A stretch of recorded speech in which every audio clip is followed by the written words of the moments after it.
Other. And hello, everyone. Welcome once again to the Teacher's Lounge, just in time. Your every favorite Force of Will podcast featuring myself as always, and Ryan Miles, Brandan Bremont, and Frank Klosser. Apparently, this is the silent intro. Well, fine. You mean hold up? Then you mean Broomhild's husbando? Yeah. No matter what I do, Brandon copies me, and then Frank's obligated to at that point. He starts the whole tempo. So, oh god. We are glad to have you guys join us. As always, please be sure to let us know how the audio is so we can balance it out. And as always, if you want to support the channel and what we do, go ahead and click the subscribe button as well as that bell so you're notified when we go live. You can also support the channel on Patreon, on the Spreadshirt for tons of Ruler School swag, or on Inked Gaming. All those links are down below where you can pick up the cool Ruler School official playmat. So, hey guys, welcome back. How are you guys? How have you three been? How have the three of you guys been? Fantastic. Madly busy. Madly busy. Yeah. Yeah. It might not have anything to do with the fact that there's a 10K. I haven't played any Force of Will all week. I'm so upset. I need to get grinding like today. As much Force of Will as I ever have. I didn't actually think I was going to. Like, when I was going into this event, I kind of like just prepared myself for just not really caring that much. But then this meta became so open, and I started to get so nervous about what I was playing that I started to really contact people to play. And so I played a lot this weekend and then this morning a bit. And I played a moderate amount, but I'm roping Brandon into helping me play a bunch this week as much as possible.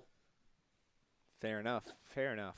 So, yeah, I just played at the locals for the live stream. We did our Ruler League thing. Played Lucifer out of the box. That was fun. I was surprised at how quickly ISIS just actually can't, like, ISIS just overtook Lucifer. Just because, like, it turns out having infinite combat tricks on your J-Ruler side is really good. Yeah, it would do that. Like, yeah, so I was like, well, I can't. My blockers all die as soon as you swing, so it's good. I sort of thought ISIS would just be the best out of the box because, like, that whole deck is just the J-Ruler anyway. So, like, it doesn't really matter. Yeah, I was surprised. I honestly was surprised. Thankfully, my pack for this week had a Diseased Rat and a Ruin of Never-Ending Rain, so I get to add those to my deck. Not bad, not bad. There's a slight lag, half a second lag over here. I got to make all my locals sad by just going, I have access to field wipes and all these flying things. Have a second lag on the audio. It's probably the video. So the way that like the screen capture works is that the audio is just like a tiny bit behind, or the video is a tiny bit behind the audio. That's just what happens. I'm still trying to figure that out. It's the caveat of a live podcast, as it were. So today we have a few topics that we wanted to discuss, the kind of mini topics again, and that would be kind of looking at, really taking kind of an in-depth look at sideboarding, some of the different kind of ideas that come into sideboarding, what you might be looking for and to use your sideboard for a certain way, those kinds of things, as well as kind of the statistical side of that kind of thing in terms of like, you know, card ratio numbers up, down, how that kind of changes the statistics or might you want to think about in regards to those statistics, as well as like testing bias, because that is a certainly real thing that people can get We're doing both of those? Oh, wow, okay. Yeah, we got some time, so we'll kind of dig into both. In the fact that like testing bias, I definitely think is something that exists, and a lot of players, I think, if you pay attention to it and can improve on it and like not fall into the trap of testing bias, then you have a lot better testing. And so we're going to kind of dig into that a little bit too. So to kick things off, in general, first thoughts in regards to how you guys approach sideboarding. So Frank, why don't we start with you? So the first thing I would say is that in general, you can break down sideboard cards into like 3 categories. You have basically like silver bullets, which are basically cards that have a very specific target that you're hoping to massively swing the match, like Evil Elemental Uprising or Separation of Fates in certain periods. But these are cards where like this single card does so much damage to a given strategy that your goal is to use it to just massively hit a specific deck or a specific field of decks, and then use that to make up for either some instability your deck has against their general strategy, or to make sure that they can't interrupt you while you take care of them. The second I would give is transformational cards. These are generally cards that are going to let you take your deck, sub out some amount of it, and transform into a very different deck. An easy example would be if you are a Karura is a good one. You're a green deck. You're fairly low to middle of the ground. Your curve tops out at like 3, and then you run into Gil. So you trim a little bit of your lower stuff, which is unlikely to go the long run. Get in some Karuras to give you some more punch at the top end, and suddenly you're a little slower, but you have more staying power. Or this would be like a burn deck where like game 1 you're playing small things and hitting the face, and then you sub out some of your small stuff for some meteor things, and you sort of transform into a control deck because you have all these spells that were going to the face before that you double as killing them till you hit some big top end that just takes over the game. We've seen less of these in Force of Will just because decks are so consistent, and we've gotten some of them so tuned that it can be hard to transform them. But it is a potent sideboard strategy, and there are some decks that can do it particularly well. And I suspect the addition of runes will push this strategy a bit further, and that the sheer act of adding a rune ruler, or if you are a rune ruler, adding a non-rune ruler to your sideboard allows you to fundamentally change what you're doing with just a one-card swap. Yeah. And in general, and the last one I would give is just smaller adjustment cards. These are built to like basically these are cards that have sometimes a specific purpose, but rather than being like a silver bullet where the idea is that you shut down their strategy, they're sort of there to replace bad cards you may have in the matchup. These are more common in like control decks or the more interactive mid-range decks where like you're a mix of removal and different kinds of answers, and you'll run into a deck that you beat game 1, but going into game 2, you know that some section of your answers don't really line up well. They're either have too few targets to be not dead cards a lot of the time, or they just are dead cards, and you sub those out. And so if you're that kind of deck, you're going to want a certain number of sort of catch-all cards in the sideboard that you can use to either adjust you better, like they're better removal for a specific match, or they're something like, you know, an extra piece of discard that you don't really want game 1, but it's better than having a dead removal spell in the post-board games. Yeah, I agree. I would also kind of add, to speak to what you were saying about like transformative, I would say that in this game, so back when I played Yu-Gi-Oh, there was actually a little bit more ways to be able to do transformative based on how you were playing. But also, I think in Force of Will, I've had some success at least in the past with transformative, but transformative has always been more of a, rather than to, like almost to lay a trap for your opponent. Like almost to kind of maybe potentially bait out and flood your opponent's decks with more dead cards. That's kind of been what transformative and Force of Will looks like a little bit differently. There's a key instance of this being way back in the Alice world. Yeah. Back when I played Val 2's World. And like the whole idea of that deck was we play Val 2 game 1 so that like, because at that format there really wasn't a ton of like, because Alice's World was so prevalent, there wasn't a ton of like J-Ruler hate. So like you played Val 2 in game 1, so you had this like extra bomb to kind of like curve over. But then oftentimes people were sideboarding Blazer. So the idea was it was like this Val 2 Turbo Rush deck that then like sideboarded into Reflect Refrain Alice's World, and the whole point was to like trick your opponent into sideboarding into Blazer, because this was back in the old days when like we didn't reveal rulers until after Mulligans. So it was like you play Val 2 game 1 and then be like, oh, Val 2, I got crushed by that, I'll just sideboard in the Blazer, and then you're like, haha, I'm Reflect. Get ready. So you can do that, but there's sort of limited equity in that. It's a trick that sort of only works for like a week before, like, if that list is all successful, it'll get popularized and people realize the trick is coming. And the other important one is that it can really only get you through Swiss. Once you're in the top 8, your deck list is going to be face up. And so I disagree with this because in top 8, then it becomes a mind game. Like in the same format that he's talking about, I was playing Reflect Refrain Necrolance that sided into Kane. He's the 7/7 that like one-shot squibers when you bring in 4 Leviton all of a sudden. And like people wouldn't side in Barrier Shadows against a Necrolance deck that doesn't play Orb, and then suddenly I had 4 Leviton and I'm Kane and I'm flipping turn 2 and like I'm ending the game. Like even going in the top 8, like I played against Alice's World in top 8 and top 4, and then it's a matter of like, all right, am I gonna like side into this? Like, do I even need to side into this to beat you? And like I ended up like staying Reflect Refrain after I won game 1. I would stay Reflect Refrain game 2, and then like side into Kane game 3, and then like top 4 I did the opposite. So like it kind of just gets into like a game of rock paper scissors where you're playing this like mental game with your opponent of like, is he sideboarding into the bullet that I'm looking at on his deck list, or am I going to side in my like hate against his sideboard strategy and then get hosed because he doesn't even do it? Yeah, but essentially when you're doing that, you're getting into a gambling game. You're going, okay, I know that if I pick like randomly pick correctly compared to what they're picking, that I just win. But if I randomly pick incorrectly versus they're picking, I just lose. And so, like, I guess part of the reason I don't like that strategy in the long run, especially once it's face up, is that you're essentially seeding your skill as a player to rolling a dice. And I don't generally encourage players to do that. So for me, like the most sorry.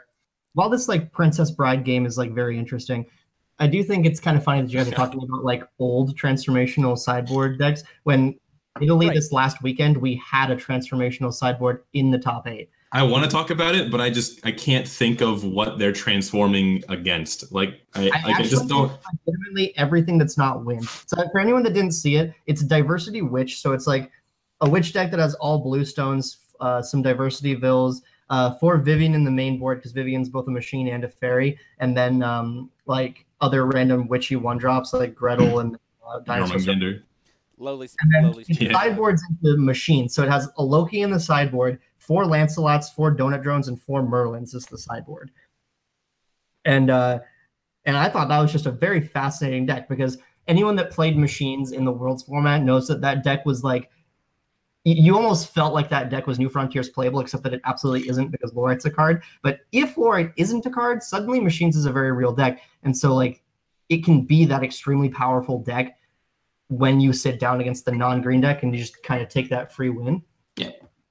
And I can definitely get behind that, where you're specifically on the lookout for, like, basically you can turn into a strategy that has a very specific answer and you can tell when it's not there. Because the other one I was going to say for like the type of transformational sideboard I like is where you have certain cards that can perform multiple roles. So you can take a position game 1. Like I can't think of any like solid examples. I guess Vivian is the one in this example where in game 1 it's this diversity card where it's a 1-drop with multiple types and evasive keywords, which is great for Diversity Town. You build up this wide board and then they're all bigger than they should be. And you take a couple turns of attacking while you do witchy things. But then she's this, because of this, you have these clutch blue cards that then you can go, oh, with a minor number of cards, I turn into a constructed Knights deck. And you can switch strategies. Another one is simply where, like, involving less, like, becoming an entirely different deck is you can sort of switch where you are in the spectra. An example of this would be, like, the Burn deck becoming a, like, mid-range control deck. And we've seen less of that in Force of Will just because the red cards have been, to a certain extent, so efficient. But in like Magic, the good example of this would be there have been plenty of red decks that like top out in some particularly, like the good examples like from like the last few seasons was like red decks would top out in this 4-drop Chandra, which was just card advantage and some like reach burn for their end game. But then out of the sideboard, they could bring in some meteor stuff because all of a sudden she becomes the middle of their game and they can still keep going because she is card advantage to get a mid-range deck going. And so there's like the key to playing a transformational sideboard, like that isn't like hoping to do the bait and switch, is to find those cards that can do multiple roles so that you can, with a minimum number of slots, switch between the roles those cards support. Well, I think it goes without saying that you only have 15 cards in your sideboard, so you could be playing a deck that's 25 cards similar to another deck at least. Yeah. Right.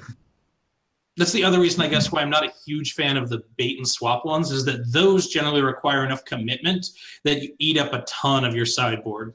Oh, yeah, I definitely agree. Like I said, I definitely think that larger transitions I think in the past of Force of Will have had potentially more success than we're seeing now, because I think the efficiency of cards has actually, and efficiency of decks has like slowly like become more and more efficient.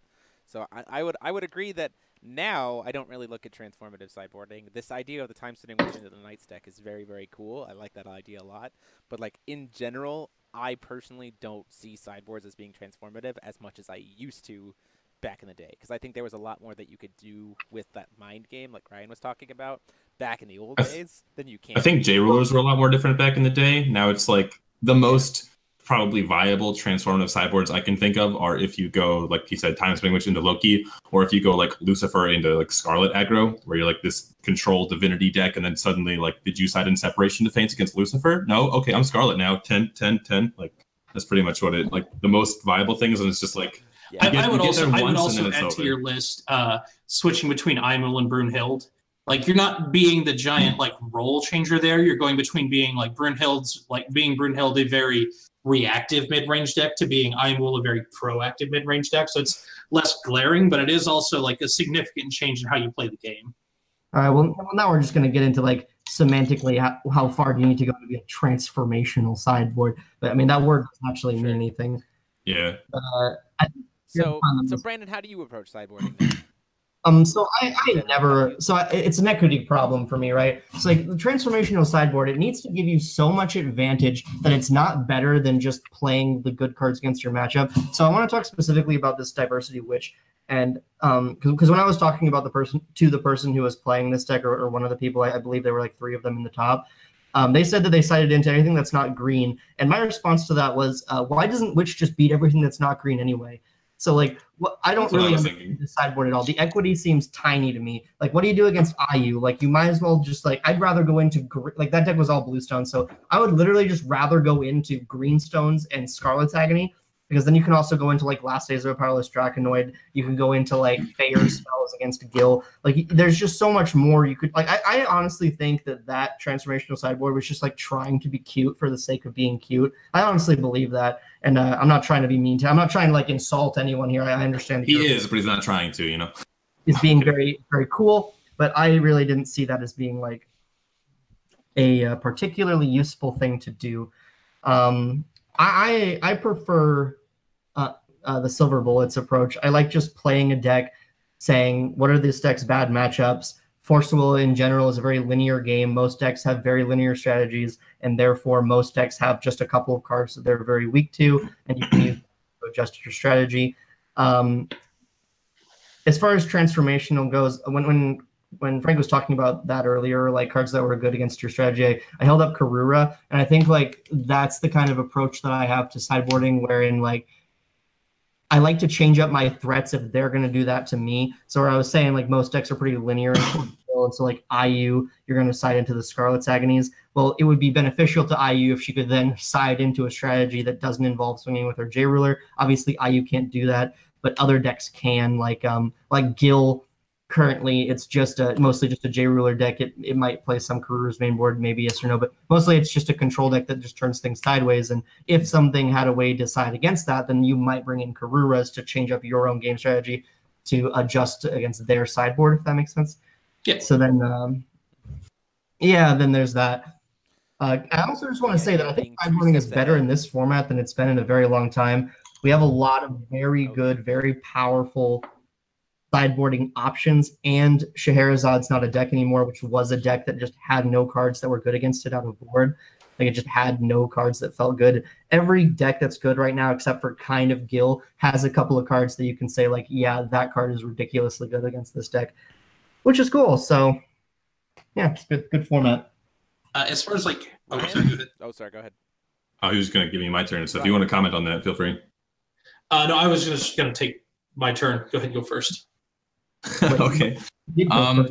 Yeah, so like my approach to sideboarding is just thinking about what cards perform exceptionally well in certain matchups, but they don't get the main board slot because they perform so abysmally in other matchups. Like, I don't want to main deck any card that's just going to feel straight dead against like Gil, for example. I think that's why like Black Tears sees a lot of sideboard destruction in the portal. You only play it against Edition decks. Like, Black Tears is a great card against a lot of decks right now, but it like literally does nothing against Control Time Spinning Witch. It literally does nothing against Gil. It literally does nothing against Keurig, and you don't want dead cards against Keurig.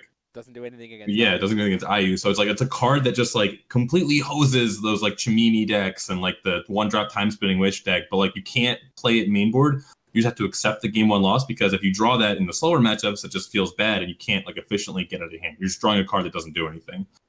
So cards like Arrow Trap, I want to bring that in against Keurig, but it's useless against Gil. It's pretty useless against Time Spinning Witch. Like, I just think about like the meta, and I think about like, okay, what cards like like it's just the sideboard is where the cards go that aren't good in certain matchups. Like my main board, every card is going to do something, but like my sideboard's going to be where like, okay, those are the cards that I really want to play, but I don't have a solid enough read on the meta, or I'm going to play against too many different decks that they won't be making the board. Yeah, Destruction of the Portal example, I'm only thinking about green decks because I'm only playing green decks Enforceable because I have a brain.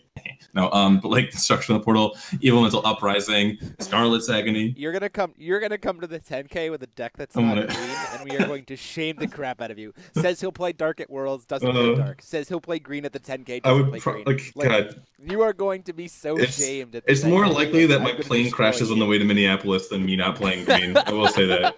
Like I said, I was playing Lucifer before I saw all the cards, but this is. If I put you on stream and the first card I see is not green, I'm kicking you off. Yeah, I would accept that. I'm just playing mono green. He just said there would be green. There would be green, yeah. Yeah, no. I have to see the first card. Like that ruler better. I don't know about all that.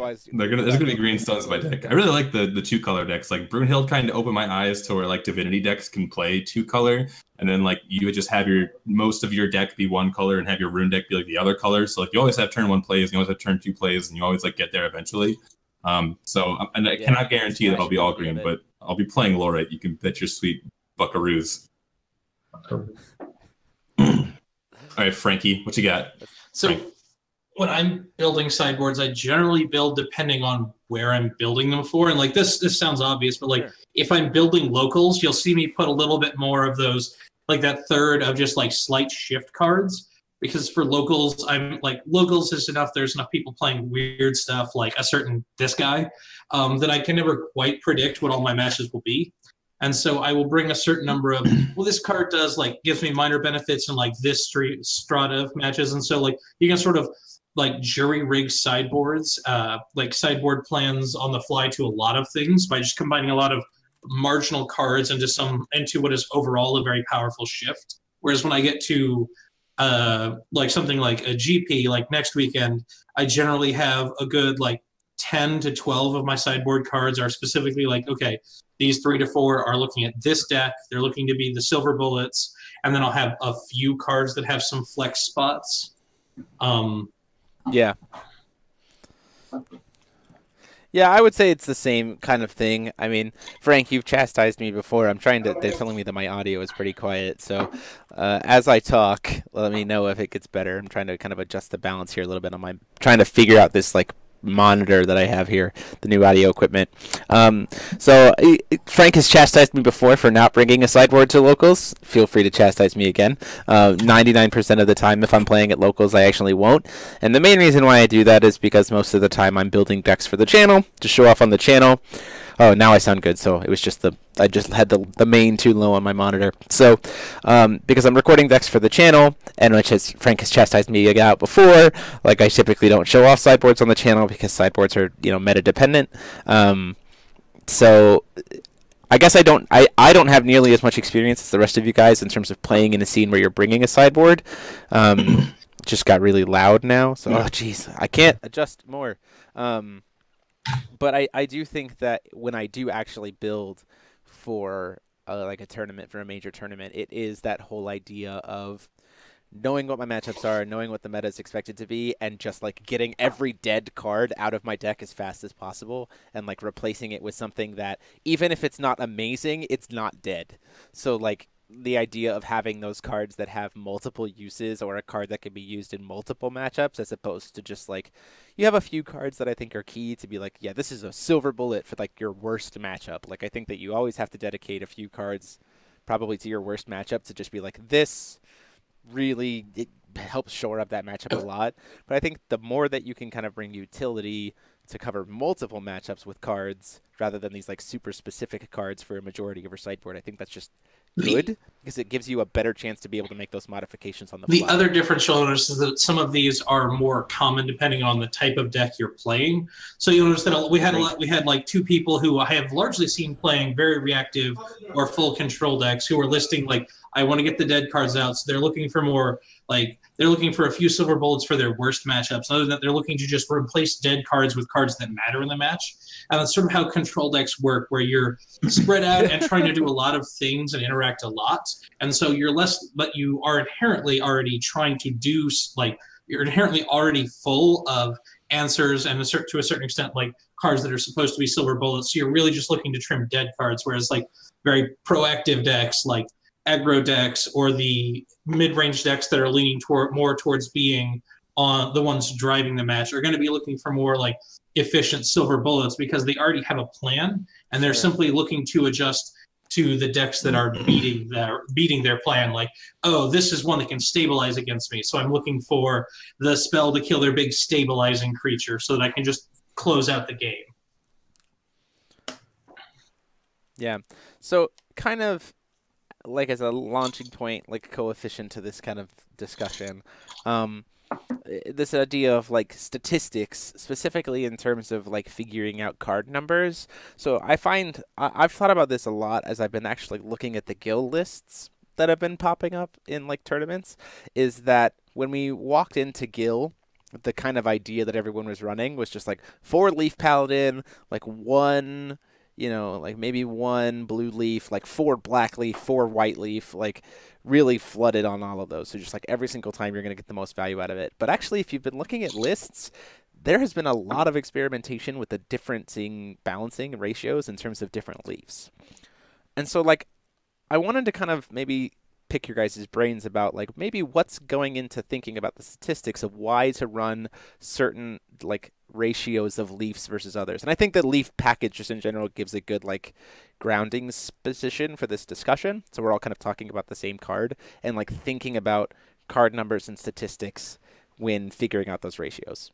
So Paladin in general, it's not so much a statistical question as much as it is a fail case question. So the thing about leaf is that you're going down on the leaves, and I don't know if we've ever had 4 black leaves, but back when I used to play Guild, like even before rotation, my package was usually about 3 white leaf and then 1 of each of the others, maybe 2 red leaf, back when Sacred Elf was a thing. But nowadays, Sure.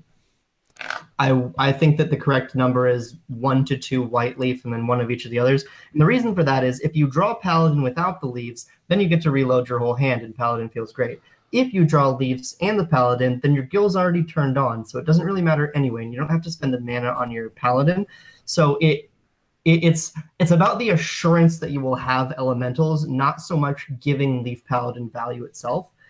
That said, if I'm playing a 4 Paladin deck, I do want to draw as few leaves as possible if I have a Paladin. So it's nice to have that little number so that I can draw the most live cards in my deck, assuming that the leaves aren't live, which I think in most situations they really aren't.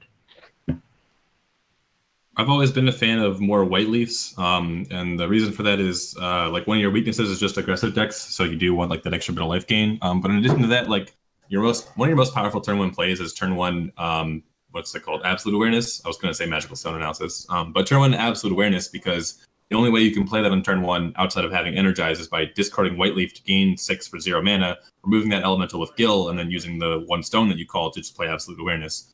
So that's like the main reason I see more white leaves in the deck, and I'm a big fan of that as well. But like Brandon was saying, I think that you do just want to draw as many Leaf Paladins as possible, but as few leaves as possible. Like you want to use Leaf Paladin to draw them so that like when you do just have more cards in your hand, like your Leaf Paladin gets more value because of searching more cards, so that the cards that are already in your hand can be other things. And that's also why I think you see the guild decks usually go up to 43 and even sometimes 45 cards, because the deck is just so toolboxy. You're searching so much, like the cards that you're actually drawing, like it doesn't matter that you're not drawing your most powerful cards. What matters is that you are not drawing your weakest cards, which are usually the leaves.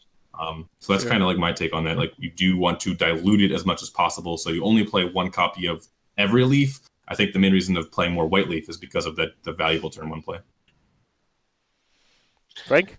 I don't know that. I mean, they've already kind of covered reasons why it happened here specifically, but like one reason you'll see shifts like that is also as people like, so like they started out with a bunch of white leaves because in addition to what they listed, white leaf is one that, because this is just enabling you to do Gil stuff, white leaf is always online. Like even if 600 life is useful, white leaf is always in your graveyard ready to go, or in your hand ready to 5th element. And so like white leaf does its job no matter the situation, whereas like blue leaf can be stranded without a good target, or same for red and black, although less likely for those two. And so part of it's that is like, oh, you start out with a bunch of white leaves and then like secondary on black or red because they're the most likely to not be stranded. And then as you go and you're like, oh, I can adjust a little bit because like this one has actual value. It isn't likely to be stranded because I just want to use it. And you'll see that with like toolbox decks in general, like Ryan was listing, was like, oh, you know, you want this many cards and you want to hide some of them because you don't want to draw them. But then like in certain time periods, one of those cards that was just like, oh, I need access to this sometimes, like, oh, this is just a good card right now, and you play a bunch of it. Like, my example is back when we played, back when I played Moonbeam Butterfly decks, I would almost always have the Shift Prisia, because the front side was just a kill spell for smaller stuff, and the backside had additional value. But then, so I'd have one of those, because then just, you could go and find that pretty easily. But then, like, when we were in formats, like, all of a sudden there's tons of Sacred Elves, or some other one drop, and so it was relevant to always want to do that. I would up it to having 3 or 4 of them, because suddenly, like, I'm not looking to like adjust, like, oh, I need to make sure I don't draw all these. It's like I want to draw some and have the option to tutor one later. So then, like, extrapolating from that discussion in regards to this idea of, like, you don't want to flood, you don't want any, diluting your deck. So then it's like, let's push it out further when talking about, like, statistics of card choices, card ratios just in general, and especially in looking at also how that extrapolates to the sideboard in terms of how many of a certain card to run. Like, how do you think that all plays together to, like, go into deck building and create, like, the optimal setup? It's not even so much a numbers thing, just as much as a testing thing, and like, how is this going to be feeling, you know? Sure. Like, I couldn't pull up a calculator right now and say, like, this is my win case, this is what I need to get. Let me figure out how many leaves I need to play. Like, I could figure out how many leaves I need to play if you give me the win case, but I'm not going to be able to just tell you offhand, and I'm just going to have to play a bunch. Sure. And figure out, you know, like, this felt like too many, this felt like too little. Yeah. Kind of get to that spot. And so, like, what this is getting at is that, like, doing the math to figure out these statistics is quite time consuming. Like, just the like, for example, just the odds of, like, just figuring out the odds of, say, seeing this card in your opening hand is probably just like some base math. Like, eventually some of it becomes the same equation over and over, but like, it's still you still reach the point where, like, setting up the scenarios and all of that is a lot of time, and it's also a type of math most people don't run into. Like, even in college, you kind of need to be a specific major for them to have really made you take statistics to like learn how to set that all up correctly. If you have, it's a ton of fun. Like, it's what I've done. Brandon, is that one of your 7 majors? Oh, the stats minor. You don't know that? Yeah. And I'm a CS major, so they didn't make us take any of the hard math, but they made us take weird math. I majored in weird math. And so, but the other thing is that to a certain extent, through experience, your brain is actually pretty decent at putting together, like, what is correct, as long as you don't fall into, like, the bias pitfalls, like, oh, the confirmation bias or the sample size bias. Like, if you can dodge those, your brain is actually pretty good at internalizing just, like, some really hard math in general. Like, an example I have is rebounds in basketball. The actual physics and math behind catching a rebound is insane. Like, we're talking like, it takes computers serious effort to actually calculate that. And you can see people in the NBA who just through the act of practice have seen it enough times that they can just see it and predict what's going to happen and catch it, like, consistently. And that's just sort of, once you do something enough times, your brain will internalize it to a lower level where it processes it very quickly, but it's a little rough. It has a few traps you can fall into. That's sort of where practice comes in. And that's why you'll see some players who will stick with the same overall deck or archetype for a long time, like, do well even if they're a little inflexible, just because they have so much practice that their deck is always a very good version of that, and that they are always playing that at its best. See every IU player ever. Yeah. See my entire SKL season. So I've got this, like, fly by night, like, I don't know if that's the right phrase, but, like, really, really rough guide to, like, what goes into determining my deck numbers. The first one is like, okay, sure, what determines if a card gets exactly 1 slot in my deck? And that's basically a card that I don't want to see more than one of. If I don't play more than one copy of it, I will not see more than one of it. So good logic there, right? You're following me so far? Yeah, okay. I'm trying to think of like recent situations where like I played this, and it's just like maybe it's like more top end stuff where you don't want to see like 2 5-drops in your opening hand and be like, well, I'm against an aggro deck, I lose.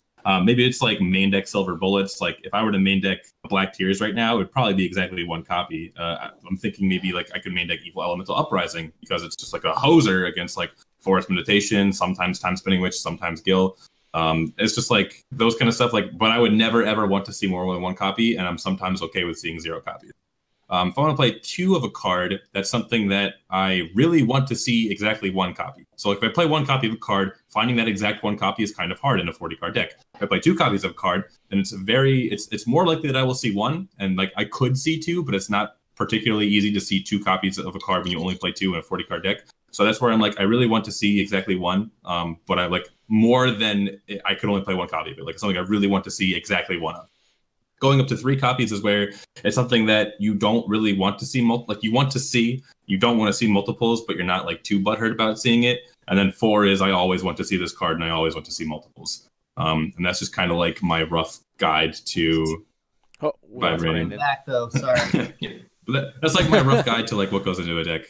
Don't look at my meme deck for that though, because that was just me pulling together cards at 5 a.m. I swear to God.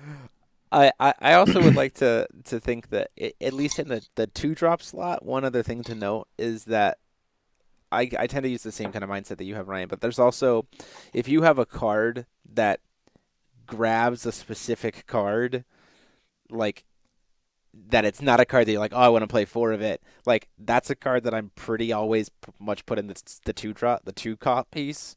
So like this mindset of like, if I have a card, well, we lost Brandon for real now, and he's back again. This idea that if like, so a key example of this was like Dark Alice, right? So like Dark Alice's Goddard got you Schrodinger. So the idea was though, because that card specifically said grab a Schrodinger from the deck from her Goddard, and that Goddard provided a lot of value in the form of pulling out Schrodinger. So then it really sucked if you like drew your copy because you were like, well, my Goddard is significantly worse immediately. So like typically if there are strategies like that in a deck where it kind of identifies that specific card to be pulled out in such a way, I will pretty much always include 2 copies of it.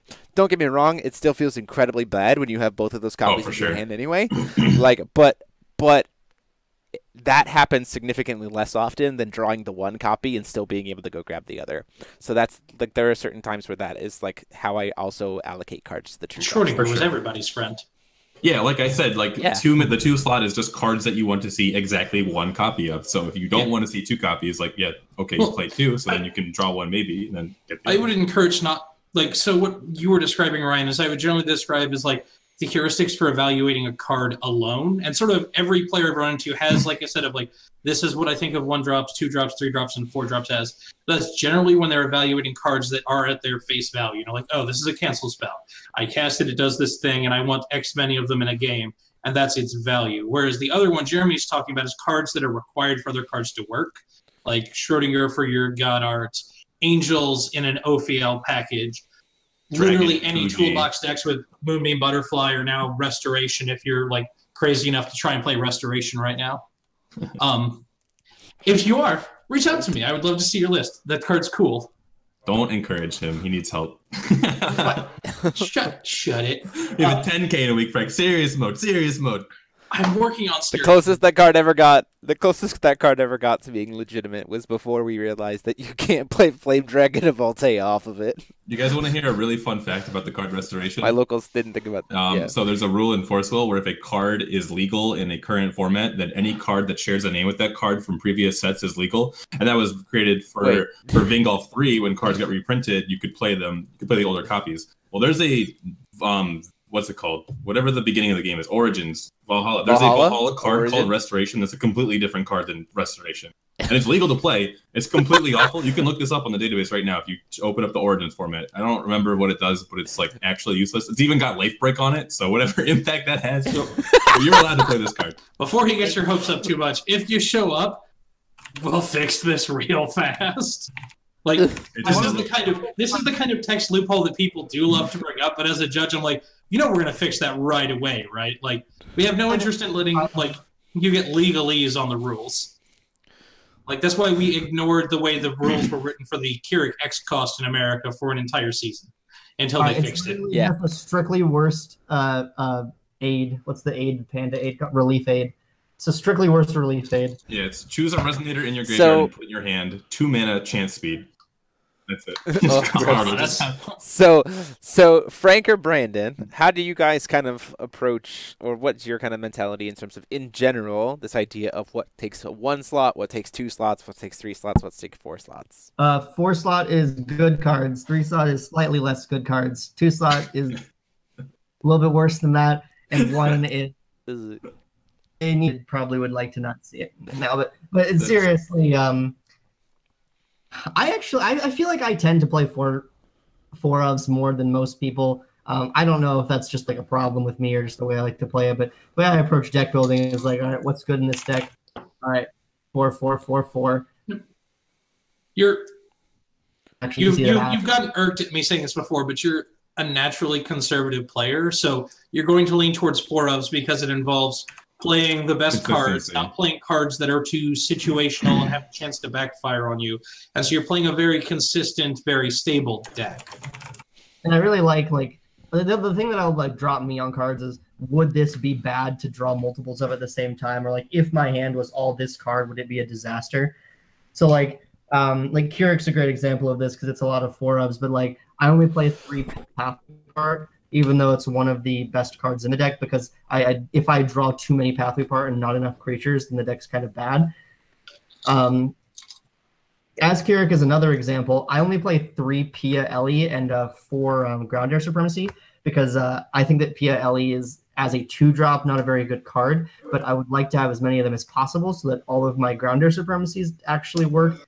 Like if all 3 Pias die and I draw another Grounder, then that just feels really bad. So I'm up to 3 Pia, and she's not a disaster. Like Gas is a 2-drop. Like it's not the worst 2-drop in the world. Just a 9/9 for 2. It's a lot worse than a 9/9 for 1. Then like Piggy's a 4 of. Welser's a 1 of in that deck because it's insane. The first one is insane, and the second one is just horrendous. So yeah, pretty much. To think about it. But when my first comment, it was humorous, but it is in some way true. Like the best cards in the deck are going to be good in every situation, are going to be good in multiples, and you're going to want to see in every matchup. So that's a 4 of. Those criteria are not the best cards in your deck, and will start to degenerate their slots based on how bad they are.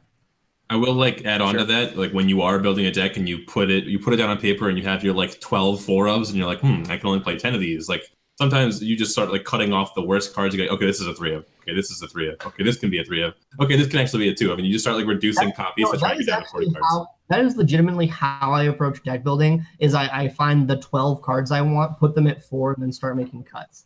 Yeah. That's legitimately how I'll go about making all my decks.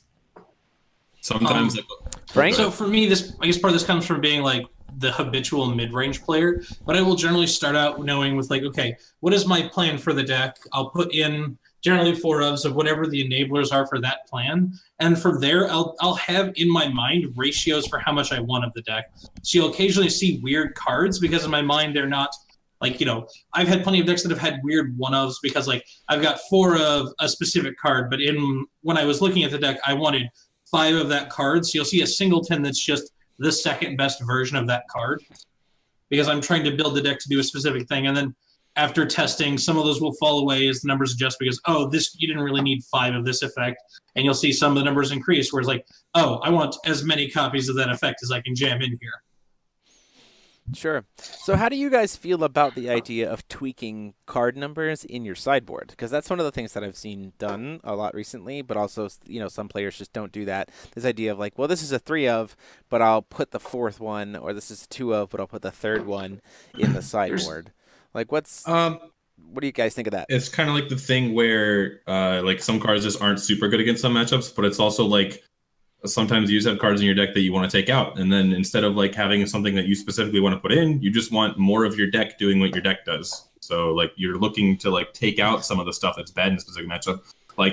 I'm gonna take out Fair's spell against Black-White Brunhild. Well, probably not, but I mean I don't know, whatever deck doesn't play instants, or I'll take out Lorite against a deck that isn't impacted by Enter ability or something like that. You just have stuff you need to take out, and it's I can't even think of a deck that doesn't lose to Lorate, but if someone is playing some random Shayla deck and I just can't, like, they don't have any activated abilities, like that card's coming out, and I'm going to put in like more of my deck against it or something like that. Another good example along those lines would be like, say, Winds of Salvation or whatever your choice of big answer everything cancel spell is. You're only going to want so many in game 1 because it's big and expensive. But like, I guess there's less of this right now because our cancels are pretty much just fair spell and then bigger answer alls. But like, say formats where we had multiple like 2-drop spells, like where we had Zeke's and then Absolute Cake Zone in the same format, where like some of them answer resonator spells, some of them answer non-resonator spells. In your sideboard, you'd see more of both because like in game 1, you can't afford too much of either, or you'll just end up unable to answer one thing. But then on your sideboard, like, oh, this deck has got like, maybe I want to see one. I want to be able to answer one creature late game, but mostly I just want a ton of cake zones to just mess with their game plan, or vice versa. Oh, cakes. Oh, and so you'll have things where you're balancing like 2 effects that you need to split because they're split answers. And I feel like you see this a lot more with interactive cards than you do with proactive cards. Like, oh, for sure, definitely. Keurig decks don't do a lot of this, or other aggro decks don't do a lot of this because they know what they're doing with their game plan, and so they don't really need, like, if a card is good enough to be part of their proactive game plan, they have a number they want of it, and they'll be set on that. Whereas a control deck is like, has to be adaptive to everything around it, and so it sometimes has to split these weird numbers to be ready. I do want to. What gets really dangerous is when you see control decks that don't have to do this because all their answers are too flexible, and that's where you get like when we had like the Seal of Winter Night era where control decks had everything. Oh yeah, like I feel like I agree with that with the aggro thing. Like an aggro deck pre-board is just 40 cards of proactivity, and then once they know what you're doing, they'll side in, okay, I need to make sure that I have these cards because this is how you're gonna try and counter me, or like etc. But like game 1 in an open meta, like the aggro deck is just like it's gonna live out of its sideboard. It's gonna side like 7 cards in game 2 because its first 40 cards is gonna be the most proactive things it could be doing. It's not gonna care about your strategy because there's just too many strategies for it to try and worry about. It's just gonna be like, all right, turn 1 9/9, turn 2 5/7, let's go, punch you in the face. Yeah, for sure. There you go. So we have 10 minutes left.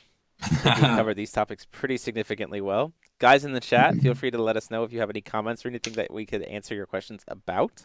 Hopefully, let us also know. I think some of you in the chat right now are going to be coming to the 10K, so look forward to meeting you there. But it's time. Brandon, we're going to end our time with a little Name That Card. Can I have the database open? Is that legal? No. No, just try not to cheat. So, all right. So here's the rules that I'm gonna hands off. So Brandon's gonna give us. Brandon, you're giving us an effect. You're giving us a card, and we have to tell you what it does. That is correct. You have to tell me what the card does. You have to okay, we have to tell you what the card does. So. Oh, you're giving us the name. Okay. We get the name, and we have to be what the card does. Tell me. You buzz in and tell me what the card does. I have 10 cards prepared of what I view as increasing difficulty. So, keep in mind that I did not play during. I started in Frozen Casket, so I don't know any Wanderer cards. So if I think it's hard and it's not actually hard, I apologize in advance. So we'll throw up. So let's all have the 3 of us put our hands down, out of view, and we'll buzz in by raising our hand. All right. All right. So that'll be the easiest way. Okay. And in the chat, if you know what it does, just type it. There's a little bit of a chat lag, but whoever gets it first kind of gets a sub victory. So keep that in mind. Yep. All right, ready? We're starting out pretty. Okay. All right, Odin's Judgment. Ryan. That's the Brunhild Master Rune that wipes your board. Wipes both. Destroys all resonators. Okay, but what's the text say? What's the what? What does the text say? Destroy all resonators. It's got another pretty important line of text. Destroy. Use only if your J/. Oh yeah, that's what it says. It's her Master Rune. That's what I said. It was Brunhild's Master Rune. Then, God. 1 point to Frank. No, we split that. He gave the first half, and that was the okay. half. You each have a half point. Goodness. Congratulations. I thought that was implied. I thought that was implied. It's a very important line here. Yeah, Brunhild's Master Rune. That's the summary. It's the keyword for this card cannot be played. All right. Priscia, Pursuant of Exploding Flame. I was like still waiting for you to finish the whole Priscia. It was Jeremy, by my count. We'll go Jeremy on that one. So she has flying and precision. And if this card would be sent to the graveyard, deal 500 damage to your He does a opponent. lot more than that. Can I... Does it, does it have? Oh, yeah. Oh, right. Yeah, you're right. I concede. The cost and attack and defense if it's Oh, what? Okay, so Well, it's one red, one green, and one colorless. Hold up, you lost. And it's a 7/5. I didn't know there was the other things that he needed. Let me get those points. I want a half point. I want a half point. It's generic. It's a 700, 500 with swiftness, precision. Pay a green, this card gets flying until end of turn. And when this card is put to the graveyard from the field, your opponent takes 500 damage. Okay, that's still not quite right. Maybe this is a little harder than I thought it was going to be. Can I go? So it's a red, green, and 1/7/4 because it dies to Artemis Bow. Very important. Oh, right. Yeah, swiftness, precision, and I believe first strike. And when this card dies, it goes to the graveyard. Does it have first strike? Oh, it does. It does. Yeah, okay, Ryan got all of it. Ryan, you get a point. Everyone else gets the first strike. I was pretty sure that I was second guessing. I thought about it too. And if it was easy, it wouldn't be any fun. Okay, here we go. So Ryan is in the lead with 1.5 points. Frank is in second with a half point, and I have 0 points. Awesome. Alrighty. Apprentice Cook. Oh, I got it. I got it. So you need the stats too? I do need... Oh jeez. So it's 1 drop. What color? It's 1 red. It's 1 red. It is, I believe, a 3/3. And it says when this card enters the field, put 2 strength counters on your J/Ruler. I think we're gonna have to start giving it if it's like close enough. It's a 3/4, but I'll take my point though. 3/3 to be honest, so it's harder than I thought it was. I'll take my point on that one. Boom! Jumping up into second place. I'll take a point. Yo, do we have like an overlay of a scoreboard? Come on, Jeremy.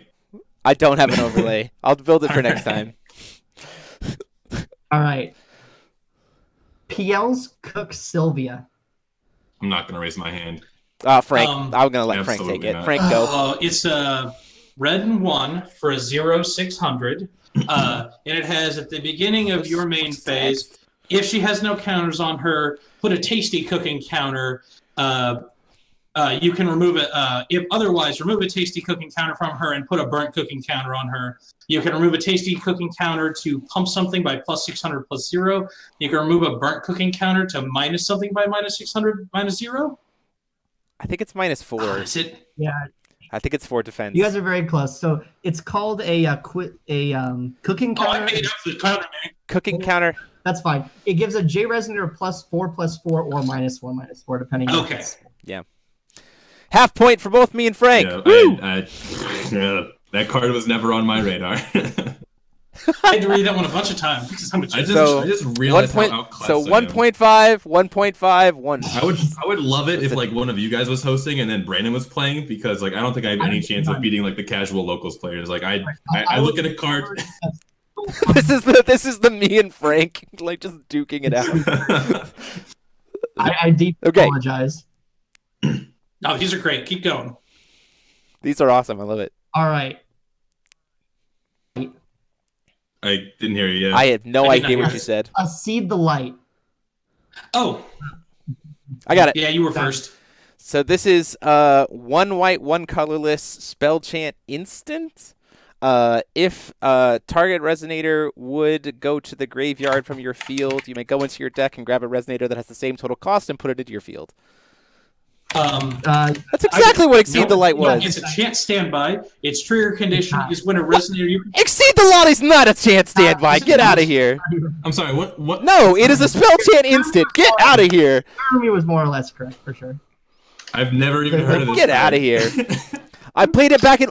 So here's one of the reasons why I know that card so well. Is way back in the channel, I have a Grimia Princes and Princesses deck that I used 4 of Exceed the Light in, and that card was bonkers fun. So, like, you said Exceed the Light, and like my heart exploded. I love that card. You said Exceed the Light, and I'm like, man, I've never heard of that card. And then Jeremy described its full effect, and I'm like, wow, I've never heard of that card. These last few are cards that I have, like, literally never heard of, and so, like, maybe this is harder than I thought it was. 2.5. I'm in the lead. You're up there. Oh god. Starting from the bottom, now we're here. Familiar of the Primogenitor. Holy shit. Jeremy. I think so. Jeremy. I think it's a it's a 1-drop 3/3. No, that's messengers. No, yeah, I think it's 1-drop 3/3. If this card dies, go into your deck and grab a. What is the typing? Can you tell me what set it's from? When it goes and grabs a. It's from. It goes and grabs a 12 Apostles. Yeah, no, 12 that's Messenger Apostles, Familiar, not Messenger of Primogenitor. Oh, okay. Is Messenger of Primogenitor a 1 black 4/4?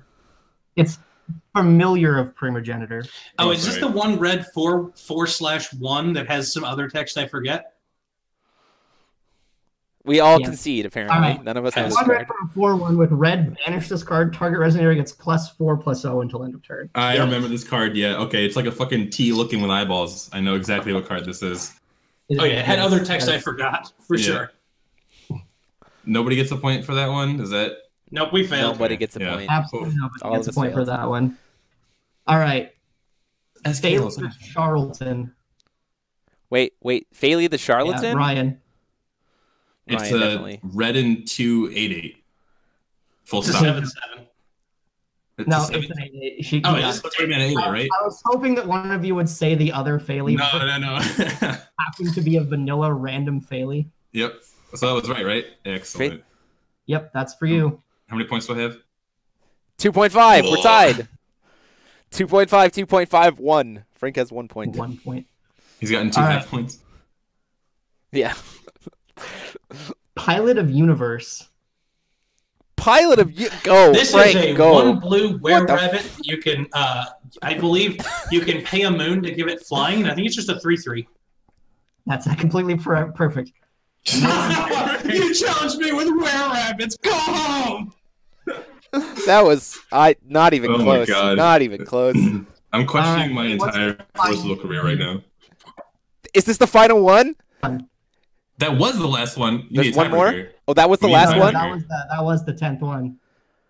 Oh, that was the 10th one. Okay, so we are all technically at this point we're all tied. So we need one more card to see who wins.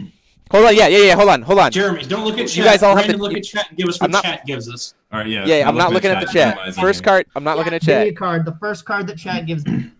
We gotta wait like 30 seconds for them to catch up. Yeah, So get it, and then tell us when you have it. So Brandon, get the card and then tell us when you have it, so then we can reset. It's just like the delay.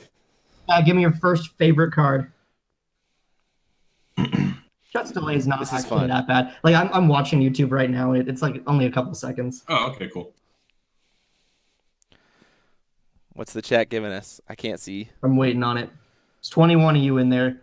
One of you must a Force of Will card. That I would never guess. Any Force. They're gonna name a goddamn were-rabbit just so that Frank can win. True comeback. I would accept it. One that they said is one that I know, which means that you guys probably know it too. Okay, ready? Everybody good? Yeah, let me pull it up really quick just to double check that I actually know it. Okay, it's a Blood Moon. I don't even know which one. Give me a hard. Wait, Blood? Yeah. So you guys all got that. Blood Moon. Not know what it does. Yeah, that's the 3-drop that you can sack to kill a special stone, right? No, that's Bloody Moon. That's Bloody Moon. I'm pretty sure that's Bloody Moon. The Valhalla edition. Yeah, I tap out. Moon is the I one tap out. Gives -2/-2 to the field or something really insignificant like that. No. Oh, hold on. No, the card I was thinking was Bloody Moon. Yeah, Blood Moon's an origin card? Give us the next card! The next card, chat! Okay, you guys are giving me easy cards. I need a harder card than that. They know what that does too. I can't see the chat, so I'm just watching Brandon try to find the chat. You guys don't know what it does. Melt to Nothing. Okay. Jeremy. Oh, what? I think it's a 3-cost blue and 2 colorless instant, and it's all resonators you control gain tap a resonator your opponent controls. No, until end of turn. It returns it to the hand. No, it returns the enemy resonator to the hand. Oh! Sorry, I've been bested. Melt to Nothing was too easy, and currently it isn't. So. Oh yeah. Ryan, I can. Oh see my god. I thought you had it. I was like, oh no, he knows. I thought I had it too. I didn't. I forgot that it bounces. 10 were-rabbits for you all. I forgot that it bounces. I thought it was just tap to you tap. Sideboard it, right? Because you were playing Mercurius. Or no, it was Day 2. No. Right? Yeah, no, I played Mercurius. Oh, okay. I didn't sideboard Melt to Nothing. God, no. I didn't play enough creatures. We played Turbo You're Mercurius. I played Turbo Mercurius, so the whole point was turn 3, flip, bounce your board, die. Like, I didn't have enough creatures to make Melt to Nothing be a playable card. That makes sense. That was a sideboard card that Feasting players I don't know what I was thinking. As soon as the words left my mouth, I'm like, wait, why would Mercurius play that? What am I talking about?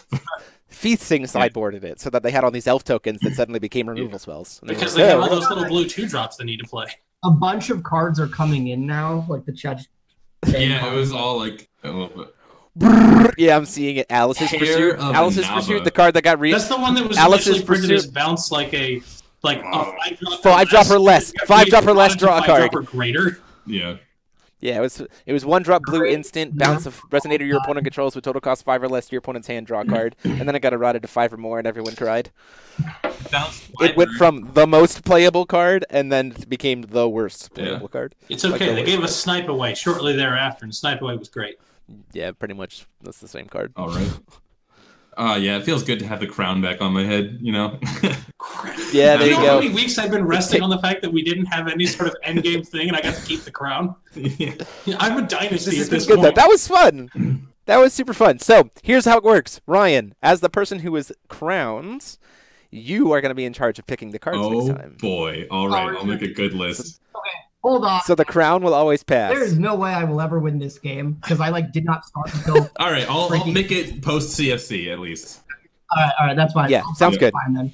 And every week we'll give you like a set to research. We'll add that into the pool. Sure. Yeah. So that has been us for tonight, everyone. Thank you guys so much for joining us. It has been a blast. As always, we hope you learned something to walk away from this. As we see you at the 10K, maybe you can use what we've talked about to advance what you're going to be playing or do better than you maybe thought you would do otherwise. So the whole point of this podcast is to help you learn, so we hope you did that. So thank you guys so much for joining us.